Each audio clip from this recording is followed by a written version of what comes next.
যদি কোরআন শিক্ষা করতে এসে কোথাও বসে, কারো কাছে শিক্ষা অর্জন করার জন্য বসে, তাহলে ফেরেশতারা তাদেরকে রহমতের চাদর দিয়ে আবৃত করে রাখেন। যেমনটি হাদিসে এসেছে, قال النبي صلى الله عليه وسلم وما اجتمع قوم في بيت من بيوت الله,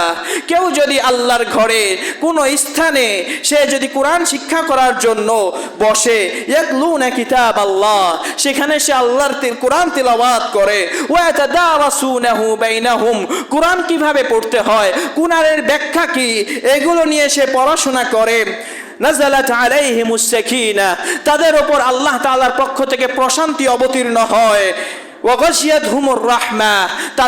তাদের কাছে আল্লাহ রাব্বুল আলামিনের পক্ষ থেকে রহমত নাজিল হয়, ওয়া হাফাতহুমুল মালায়েকা, ফেরেশতারা তাদেরকে বেষ্টন করে রাখে, ওয়া যাকারাহুমুল্লাহু ফি মান ইনদা, এবং আল্লাহ রাব্বুল আলামিন তাদের কথা আরশে উচ্চারণ করেন। হাদিসটি হলো